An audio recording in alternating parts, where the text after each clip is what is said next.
did you name Violet that just so Xaden could call her Violence? Yes. Do it!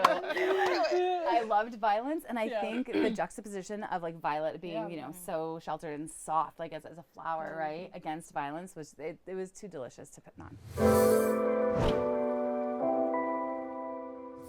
Hi, I am so excited to welcome you to the first ever episode of EW Book Club, where we are joined by the amazing author Rebecca Yarros, who wrote the Empyrean series. Most recently, Iron Flame hit shelves, and before that, Fourth Wing. And I am joined by all the EW girlies from all quadrants of the brand, wearing Rider Black, so that we can get to all of your burning questions for the wonderful Miss Rebecca here. So let's dig in. There's so many moving pieces here. It's got a little bit of Hunger Games, a little bit of Game of Thrones, maybe some How to Train Your Dragon for good measure. How and when did you come up with this series? So when I knew my publisher was going to do a romantic fantasy line, I got really excited and I submitted 5 ideas. And so she went through those and kind of looked where there was a hole in the market, you know, where there weren't anything. And she said, we're gonna go with the dragons. And it was pitch number 3. So I had this moment of like, dragons, are you sure? Are you sure? And I fell in love as I was pitching it and coming up with the idea with like a fated mates trope, but it was between the dragons and not the humans. Because can you imagine being stuck with someone you can't stand because your dragons are mated, as opposed to like, you know, like you're fated together. You put such a new spin on the forced proximity trope. I mean, the idea that they can't be away far enough because their dragons have to bang every now and I then know. is pristine. I know. No notes. And then he just gets grumpy. And then you're stuck with already like curmudgeon Taryn, and now he's like frustrated curmudgeon Taryn. Frustrated, horny. I know. And they're like, no, we gotta go. So it was kind of fun. Impeccable. Yeah, and I'm curious because you're somebody who you built your career in contemporary romance. Were you like a big fan of fantasy going into this? Did you have like any fantasy books or movies that you absolutely like adored before you started writing this? So fantasy is my first love, and my first book that I ever wrote was a fantasy. It didn't sell, and so I wrote a contemporary romance while it was out on submission, and that's the one that took off and became my debut. So this felt like getting back to my roots and going back to what I really love. And I remember getting up in the morning and looking at my husband and being like, I get to play with dragons today, you know? And when it came to this series, was there a character in particular that you had the most fun writing? Oh gosh, so I love Violet, I think because she has Ehlers-Danlos like I do, and I had a lot of fun like exploring that. But when it came to just enjoying someone on the page, Riddick's probably my favorite because he always has a snarky line. He has a different way of looking at things. He has, you know, you can always count on him to kind of bring it in and kind of make you laugh, but in a deeper way. So Riddick is always my favorite to The see on comedic page. relief. Little bit, yeah. I love Riddick. We're big Riddick girlies. He's just so sarcastic. Right? Who's this little funny guy? Who would you say has been the hardest to kill so far? And do you regret anyone that you've killed? Would you bring anyone back? Is that a double-sided question? It's 2 questions. Okay, I'm just checking. All All right, no, you're fine. So I'm known for in my contemporaries killing off characters. It never bothers me. I think death is a part of life, and especially like my husband spent 22 years in the military, and I can tell you when you go to war, your friends don't always come home. And so it was important to me to kind of keep that realism. So I don't regret it. Okay. And I wouldn't bring Fair. anyone back It's that I fair. can think of, because I feel like then it would be too much like you lose your stakes. Yeah. Do you know what I mean? So if like people who are dead come back, you lose the actual stakes of it. 'Cause you're like, they'll just bring it. They'll just come back. I do admire that. I feel like a lot of fantasies do this thing where like you think someone died and then they're there and it almost feels more like fan fiction than reality. So Right. I agree with you with the stakes. So you gotta have like a reason, right, or a way. So. Although I was so mad when you killed Liam, and I will never forgive So you. mad. I'm so sorry. I I'm think so everybody sorry. was mad when Yeah. Liam died. I'm really Right? sorry. I feel like that means she did her job. Yeah. The Yeah, fact that yeah, we're all exactly. mad. Yeah. We I'm just not loved convinced he's dead still. It's We'll come back to that later. the loser in me. We just loved him so much. Thank you. I'm glad. I knew it was gonna happen to him the second I wrote him, but I'm so sorry, guys. I'm sorry. No. I think you've talked about this a little bit, but like, what did you like about writing about specifically like early adult, like 20 somethings. It's not teen. It's not like a fully adult. You don't have any, like 500-year-old immortal, people in this love triangle. What was it? What was fun about like writing for like this specific age range? So I've written new adult since 2013. My new adult, my debut was in 2014. And so I've written, the majority of my backlist is new adult. And I love it because it's this really messy age between like 18 and 25 where your frontal lobe isn't developed, right? And I always imagine it as like a freshman girl's bathroom. Right? Like at 2 a.m. where someone's drunk and someone's puking and holding her hair back and someone's like, don't text your ex, you're worth more than that, right? Because that age is so messy. But the choices we make at that age have so much bigger consequences than YA or even adult. By the time you're an adult, you're expected, one, not make those choices, and two, know how to get yourself out. But at this age, you're just floundering. You've just left your family for the first time. You're on your own and you're just screwing up left and right. So it's a fascinating age. And plus my kids, I have 6 kids, and 3 of them are in this age range now, and I'm just watching like, okay, that was a choice. And now we're going into the fire burning questions version. All right. I'm prepping. But I'm just saying for the record that as this interview progresses, I will be mispronouncing so much. That's fine, I do every day. What is the actual height difference between Zayden and Violet? So Zayden's like 6'4", and Violet's like, I think she's like 5'2". 5'2". Shout out to This is like a 5'2". James around Bond, there. Haley Spain Kind of. situation. And I'm 5'5", and my husband's 6'4", so it's just, other than a couple inches, I just kind of look at where like I land like when I stand next to him.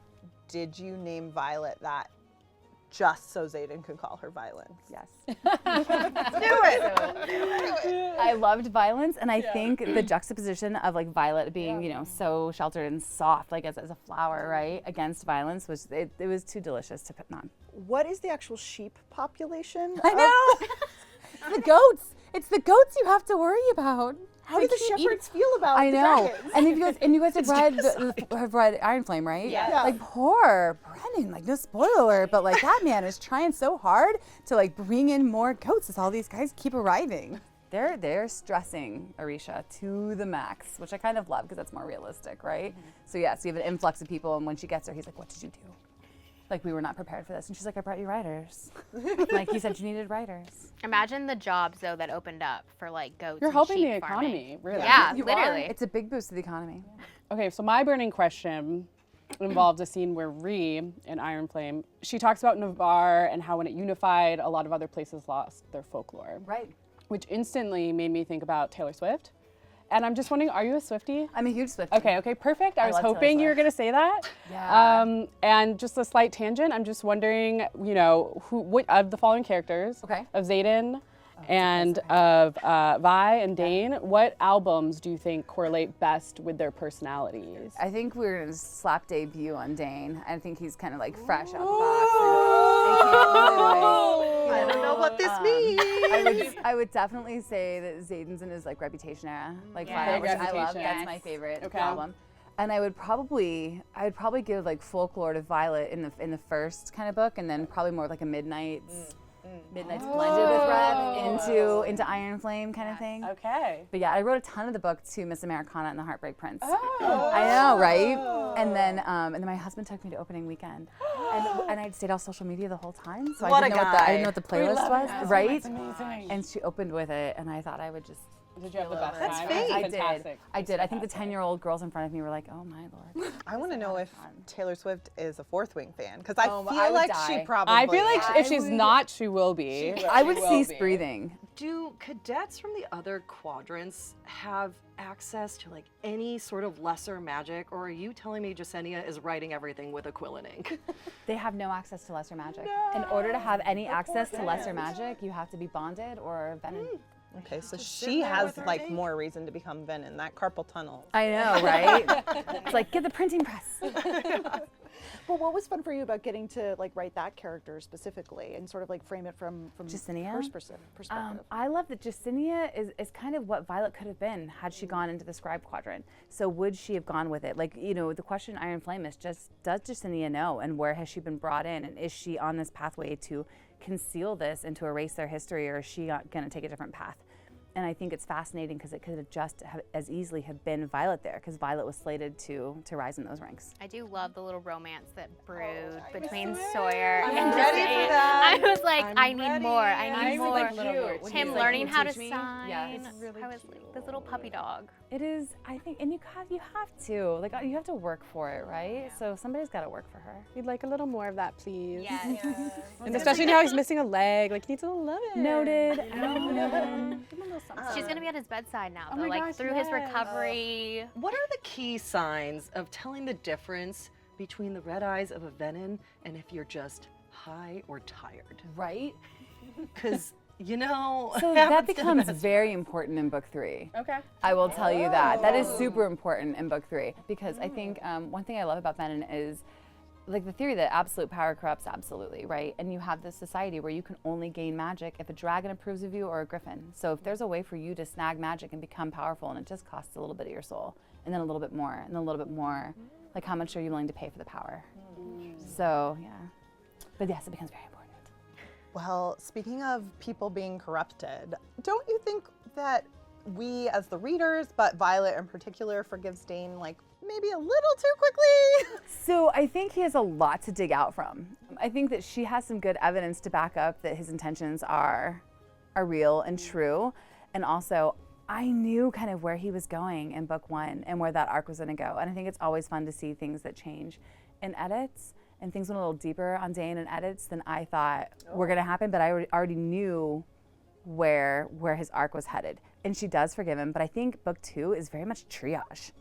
Like, you're just dealing with what you have right in front of you in that moment. There's not as much planning to be had. That all occurs in 6 months as opposed to Fourth Wing, which takes a year. I mean, I was reading that first book like, damn, who hurt you? Yeah. Did something happen? Where did you get the inspiration for this man? Dane to me is like the example of like what love you think you want, like when you're coming out of high school, right? Yeah. And I think people forget that Violet's so different after her first year, and Dane's already been through it. Yeah. So she's expecting to see the guy she sent across the parapet a year ago as her best friend, and he's just been through his first year, so he is not the same. And he makes the ultimate mistake of trusting his father over his best friend. I know. Damn, you made me feel more sympathy towards him now after he's saying all that. He's 22. He's 22 years old, and I'm. At 22. It is like, Yes, I think I've said that to someone. Someone sat down, they were very cranky with me at a signing. And I was like, he's 22, and 22-year-old boys make bad choices. Like, it's, Yes, you know what I they mean? They're do. not So immortal. 30-year-old His boys make bad brother, choices. Actually. Yeah, Dane's, well, yeah, that's probably a good one. He's in his, yeah. And have you ever thought of writing a prequel about the Six? Has that ever crossed your mind? I would say never say never, but I think it's a fascinating idea. Okay.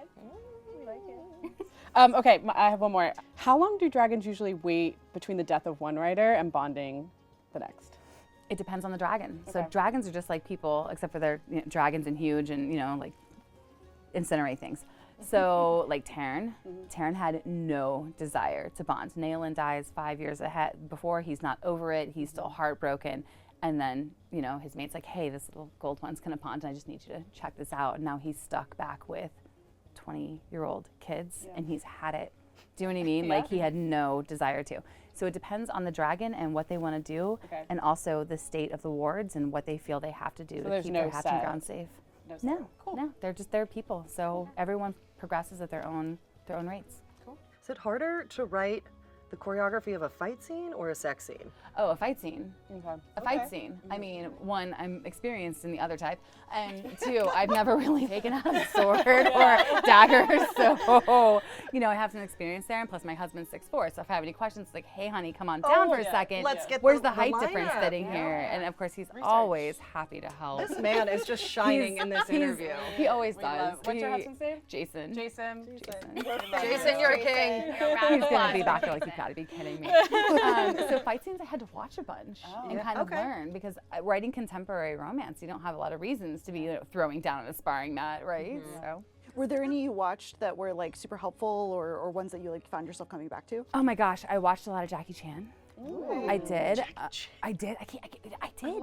I just kind of Googled like really great fight scenes and watched them and kind of to see choreography, because oh man. Tell me a little bit about how you want to approach some of those fight scenes, like specifically like the aerial ones where you're dealing with dragons and griffins. Oh, okay. So my husband's an Apache helicopter pilot. Oh. Right, I know. And so it's funny during this development, everyone's like, oh, she has her own dragon rider. And my husband's like, the Apaches don't eat you. Breathe fire. Like they're helicopters.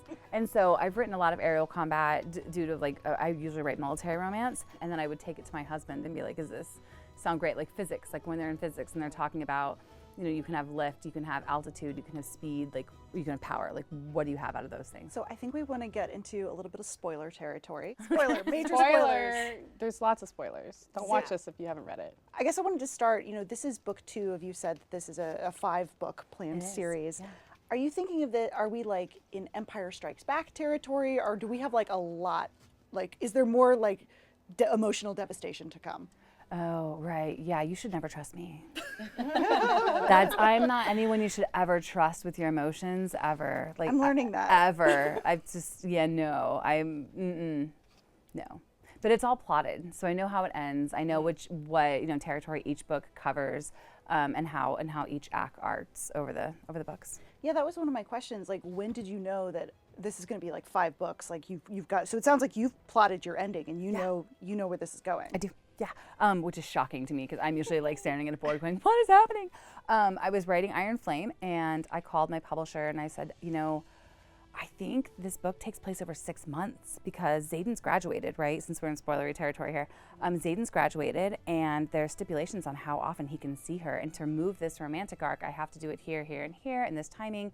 And I said, I think it's 6 months, which means I think it's a 5-book series because I think this is what happens at book 3, book 4, book 5. But I want you to think about it because it's a big investment and think about it. She's like, done, it's 5. And I was like, well, no, think about it. She's like, nope, done, it's 5. And then I was like, oh, okay, all right. And then we went from there. I want to talk about the throne scene. Okay. We all want to talk about it. Specifically the my house, my chair, my woman. That's all. Like, I was, oh gosh. So when I plot, I'm a weird plotter. I sit down and I think about where the book is going and the scenes that come to my head about how to prove these points and get these people there in a non-punny way. And I put everything out on index cards and I put it on my desk and then I move them into order. And I knew the throne scene was something I really wanted to drive home. That like this is. Stop! Oh, my kids are gonna watch this. Okay, to kind of emphasize the point that like he's made his choice, that there's no love triangle here, there's no struggle here, and that the biggest issue between Kat, who is power hungry, she's not like, which is really funny because I think some people were worried that she would come out like a typical girl, like a cat fight. Yeah. And I'm thinking it's a power struggle, and no one would ask that about a man. Like a man would do whatever it was take to get that crown. I wanted to make sure that point was emphasized, that there was never a triangle there, that he made his choice. And the problem is actually Violet not trusting herself. Has nothing to do with not trusting Xaden. She doesn't trust herself. I appreciate that. With that scene, how does Taryn feel about Xaden breaking the rule that we don't eat our allies? Yeah, I think he's I think in that moment, Taryn's more like, I'm gonna peace out for a second. So I'm pretty sure he throws that wall down because they have no problem sharing. I think he's not there for that. Right? That was good. That was good. I appreciate that. That was good. That was funny. And this is your first book club? I'm just saying, you guys are setting the bar. Like, there's just like the scenes is like the one in the shower. It's just like I'm like sitting there picturing the like layout of the room and like, okay, where's her leg going? Yes. This and he's putting his shoulder here. Like, yes, it's intricate. It is. It is, and you have to read through it. And like I will tell you, I think my debut, it had gone all through edits, and then it came back. My editor was like, "I think we took his boxers off twice." And I was like, "Maybe he's wearing 2 pairs." Yeah, but like you have to go back and really like. Just let him go commando in the next book. I know. We won't hate it. It'll work. It'll work. Did you know that they would make the book talk girlies go crazy? I had no clue. I just knew that this is exactly what I wanted, and then I kind of wait to see if my editor's gonna pull me back. Does that make sense? So I fling it out there, and I'm like, and this is this, and then I wait for her to be like, pull it back, and she didn't. She let it run. I said, yes. When did you lay the foundation that Jack was going to return? Like, when did you decide that that was going to happen? In book 1, when he forces power into her, it was the first hint that, one, that there's a weakness in their warts that they're not spotting, that they think that they're infallible and they think they're beyond harm. And so in book 1, I laid that in when they're on the sparring mat, and he forces all that power through her. It's not a signet. It's not a natural ability. So Do you know the exact moment he turned Yeah. Venom? That's what I was going to In my head, yes. But we don't. We do No, not. good to know. We do not. It's the before after threshing. It is. The That's question what we're mark kind of for like. us. Can Are a you allowed can a to tell us? dragon Is it bond to yes. So a book venom? 3. To a Okay. lot of- Book 3, and I Okay. think if you were to, it explores a lot about Jaqen, of course, because what's going on in book 3. You have to remember that Jack was not happy with his selection. He wanted Taryn, and he felt like your power it corresponds to which dragon you have.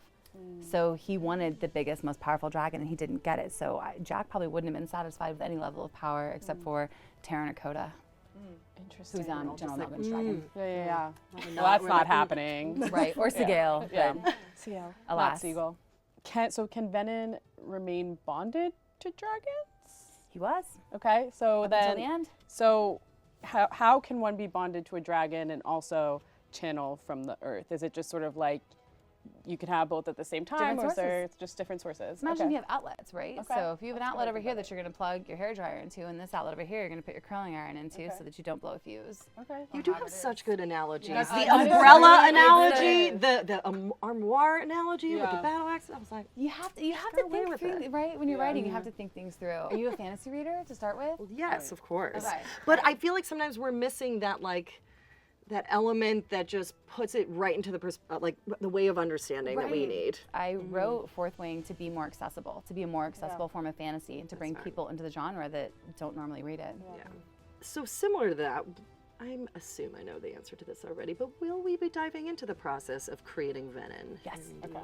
Absolutely. As you leave off book 2, there's no other way but to explore what makes them them, how they become them, and if there's any way back. During Violet's interrogation scene, why did you decide to bring Liam into that?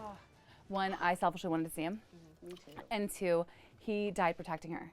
And if anyone was going to be there in that situation, it would have been him, right? Because you can't have Xaden in that situation because then you would confuse the reader. Is he there? Is he not there? Is he watching this happen? Is he not? What is she hallucinating? But when you're in that level of pain, the person most natural to come to her would have been Liam. And I'm not sure if you can answer this, but is this a hint at her second signet? That one, I'm not going to answer, but I will tell you that everything you need to know about her second signet is actually in Iron Flame. Oh. You are dropping those hints. I'm convinced that was actually him. I think he's brought back to life. I think she can speak to the dead. I think it's a Say it again. sixth sense situation. I think so, too. Yeah, I think she has some connection communicate to with the dead. the dead Yeah. or Malik, Well, Malik. because like, so when yeah, with Sawyer's the leg when gets bitten off. Yeah, and she screams and she's like, "You can't take him." I think that was a direct, and it's italicized, so I think it's a direct communication between her and the god. Close up on her face. What's I know. what is So she everyone's telling? going to watch this 10,000 times and be like, is she smiling? Is she nodding? Is she like that? I'm like, poker face, poker face, poker face. Maybe the love triangle, Dane is totally out of the picture. Maybe it's a love triangle between Xaden, Violet, and Malik. No. I thought you were about to say Liam. I was like, a dead guy? I was waiting for it to go. Marie, you I'm done wild. with love triangles. wild. No. And it was never meant to be a triangle. So when I wrote it, it was definitely never meant to be a triangle with Dane. It was supposed to show like when you grow and you think this is the person you want, but it's not the person you need, right? Like it's just because at that growth at 20 years old, right? Like you go to college and you realize like, ooh, that relationship was not what I needed. I thought for a second it was going to be Jack. When he came back all nice and you're describing him with ice blue eyes, I'm like, don't expect me not to fall in love. And that would be Alright. a true enemies to That lovers would. scenario. I know, that would. When you were mapping out Iron Flame, was there ever a moment that you thought that Xaden's I love you declaration was going to be at a different part of the book? Or why did you choose to make it when Violet was at her lowest point? Because I think it's the one thing that can pull her back at that moment. And he's saved it so long because he wants her desperately to trust him, right? And then he gives her no reason to trust him. And you're like, please. But it's kind of like if you fall in love with the head of the CIA, you don't think he's gonna come home and talk about his workday, do you? Like, do you really? And so he can't. And he's so desperate for her to trust him before he makes that declaration because he doesn't want to make it when it's gonna sway her. Like he wants her to make the decision on her own. And so that moment is the one moment where it's like this is going to pull you out of this and to bring you back. So no, it was always going to be at that moment. Well, speaking of heavy moments, were you like twirling your writer mustache metaphorically when you wrote that less than a minute? That's how long it took for you to fall out of love with me because it is crushing. To me, it was just that moment where because he can feel that, right? He can feel that intention.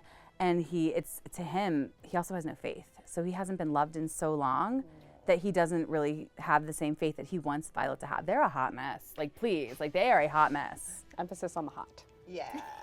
We try. But yeah, also diving into spoilers, like let's talk about the big cliffhanger. Xaden, on this process to becoming a Venin, did you always know that that was how book 2 was going to end? Once I started book 2, yes. It was driven all toward that. And really, he's given every single thing he can to save her. How does that affect like his connection to his dragon? Book 3. Okay, that's a book 3 thing. That's okay. a book 3 thing. Okay. I wonder how many times I'm going to say that in this. Probably- Like, Just hold up shocking. a 3. Yeah. Probably She's shocking. very a sign with I know. you. Book 3. But is he like he's not? Cause Violet says something about him like feeling like he's dying, but he's not like is he technically part of his soul is dead, or like how much is some of him dead? Like is he dead? Book 3. Book 3. Okay. But I mean, I would say the first time you take and you draw something from power, it's Yeah. like what portion of your soul do you exchange? Got it. And how much? And then as you see, like there's an epigraph that walks you through the phases in book 2, so where you can see physical signs of what's happening. And why was it so important to end with Xaden's point of view and coming to Jack and asking him if there was a cure? So book 1 ended in Xaden's point of view, which I loved, and I had to do because if Violet woke up in book 1 and she would immediately, I wrote it this way, trust me, it happened. She wakes up and she's like, what is this? What is this? I want all the information, give it to me now. And it became this like 7,000 word info dump. Then my editor was like, what happened? I'm like, she woke up and this is what happened. And so I kind of stepped back and said, the way to do this is to really show the reader Xaden's POV in this moment, so they know that he does love her, even if he hasn't said it, that they don't think he's a giant, awful person, as I think of swear words. And so it was natural to kind of continue that into book 2. And I wanted to show that moment that he goes down and talks to Jack. His immediate thought is, how do we get out of this? Going forward, you've ended both books on that note, but do you plan to spend more time in Xaden's point of view in the future, or is it just going to be the last chapter? I always say when he stops keeping secrets. So when he stops keeping secrets, perhaps, but until then, it's really hard to be in his head and not give the reader his secrets. So things like going back into the special edition for Fourth Wing, where I wrote the 2 scenes, I had to pick scenes where his shields would naturally be up, so you wouldn't know, what's going on with the signet until you'd read Iron Flame, because I didn't want to spoil it. So I'm so afraid that if I do his point of view, it would spoil what's coming up in those revelations. And I really like being with Violet because you get those real-time revelations and you're taking that journey with her as opposed to watching it from above. And speaking of his second signet, is he just so mentally strong and in control that like it didn't drive him insane? Do book 3. Oh. I know. Well, that brings us to our theories section. Okay, of the book club. all right. There's probably going to be a lot of pass or it's in book 3, but we're going to ask them anyway because we have to. The assassin sent to kill Violet is described as having red-rimmed eyes. Are fans right to assume this means Dane's father is part of the Venin uprising? Pass. Or were they just high? Or were they just high? Or were they just high? Pass. Okay, we'll pass on that. I mean, are they eating? Are they snacking? Is there lots of snacking going on? Or are they trying to kill you? Like, it's We don't know. ways to measure. Okay, we got to pass. We'll see if we can break around any of this. Let's see. We get a small glimpse into Xaden's upbringing, including his mom. Yeah. Will that come into play in the future? Yes. Oh. Is his mother Venin? Pass. Okay. This is amazing. I like this round. Okay. In that last chapter, we read this message from Nolan to Lilith. Why was Violet's mom searching for a Venin cure before her death? Like, is it just Jack, or? We're going to pass. Okay. This is so much fun, guys. Okay. Could Violet's father still be alive and or have some connection to the Venin? The sage, maybe? No? We got to know. You don't think she would have recognized her dad? I mean, after the red red eyes, maybe. I'm I picturing seen full my support, father like after full having set. met a I'm party, picturing and I in, still like, recognized him. In Star Wars, what's the year of Star Wars? Star Wars, like the hooded guy. Palpatine. Yeah, I picture him like Sorry, that. I'm in welcome to Yes, my world. hello. And we could discuss knows Star Wars Taylor all Swift day. I think people. so much better than my Taylor own Swift book. festival. Okay. She I loves thought she was Taylor gonna go Swift, Darth but Vader not and Star Anakin Wars. Skywalker, No, I and I was picture him like, well, looking he had a like full-on Palpatine. suit. And like, I feel like if her dad looked like that, maybe she wouldn't. I don't know. I'd like to think I would recognize my dad in every form. Fair. Okay, But but we you gotta said know. from a general rule, if somebody's dead, they're dead. For general rule, General if rule. they're dead. From like a storytelling perspective, you find Correct. that more. Other than the Okay. fact that I laid in the foundation that Jack wasn't dead. Yes. And Brennan. Because his name is never read True. That's true. at roll call. True.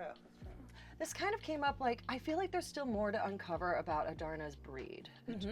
Like, at first I thought, is it going to be that she's like half griffin, half dragon, or like some other, because the camouflaging thing you hinted at, and that's awesome, but I still think that there's like more. There is. I don't know what my theory an is entire yet. book worth. Great. Amazing. Okay, well, we got a solid no on a theory, which Yeah. is great, and a few passes. We'll I take know. it. We'll take And we it. got I a figured it was couple- the we got least, a and I didn't want couple- to disappoint everyone, so at least I could give one a no. But We got that's a couple perfect. book 3s, so we just have to be And patient. now we just need book 3. When writing Violet, Zayden, and Dane, was there anyone, whether a celebrity or people in your life, that you envisioned while writing them? Like, what do they look like to you? No. What those like celebrity look like? So what's funny about this is that Amazon and Outlier Society came in so quickly. Like they, as my editor's like, stop telling people this story. They got my first draft. And I didn't know that until we were in a conversation, and I'm like, that's not what, and I'm like, oh, you have the first draft? And it's kind of like being thrown out there naked, where you're like, you what? All of the writers here are Right. like, no. My nightmare. Yeah, it was, and so I was shocked they came on board and really grateful. I will never really say who was in my head because I think that limits the diversity.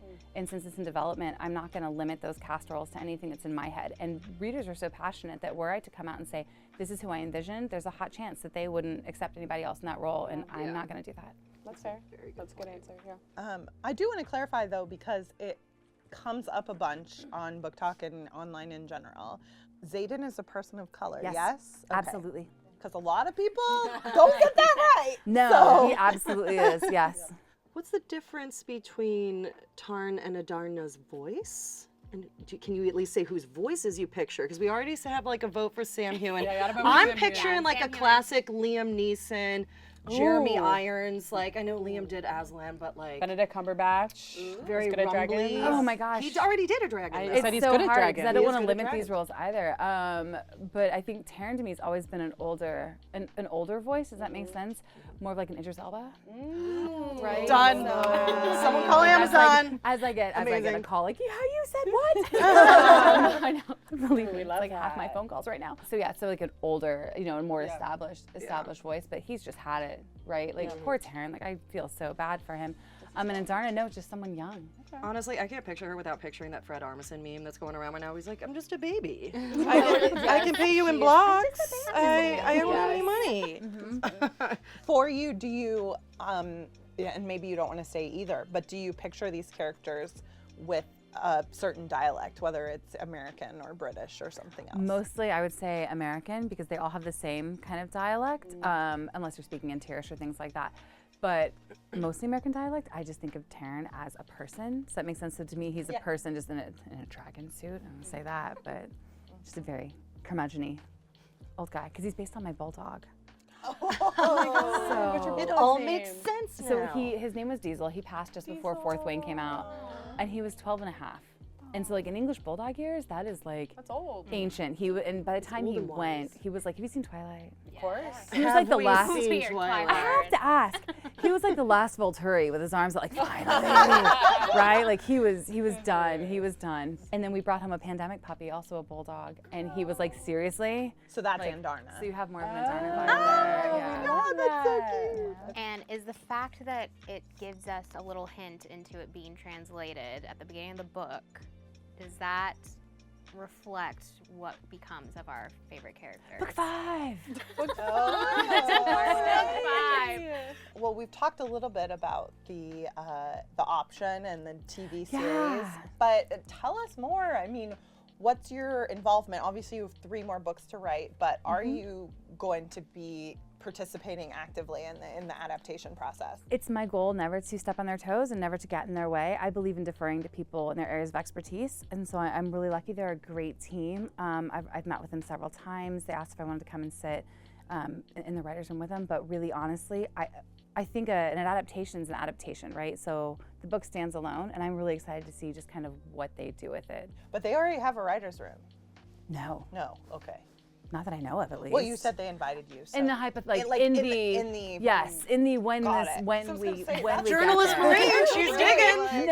No. They were more like, would you be interested to come and sit? And I said, absolutely, kind of thing. But mostly, I would say, hey, that plot point counteracts book 4, because I'm not a screenwriter, right? Like, have you So- told them, or who knows what happens 3, 4, 5? Just you? My publisher? Okay. And I believe they know. Okay. I think they sent that on. Well, in terms of more, I mean, these books have come out very close together. really impressed Oh, at the thank speed you. of your output. So it's mean to ask this, but do you have a timeline for when we get more? So we haven't announced yet. I will tell you that the speed at which I wrote Fourth Wing, and then I wrote A Book in Between and Likely Event, and then I wrote Iron Flame happened so quickly in the middle of touring, in the middle of everything, that it was really hard on my body. And so I'm kind of respecting my limitations and taking a step to be a little bit slower so that I can be healthy through all of it. So it's going to be a little bit slower, but I have a release date I just can't tell you yet. Okay. But I feel like, yeah, I mean, we're used to waiting years in between. You're giving I us know, action, and I you're wrote giving these. us spice, you're giving us everything. Feeding our Thank souls. you. Yeah. Yeah. Rebecca, thank you so much for joining all of us. As you can tell, we're really obsessed. We can't wait for more and what's next. Stay tuned for book 3 release date. Thank you for having me.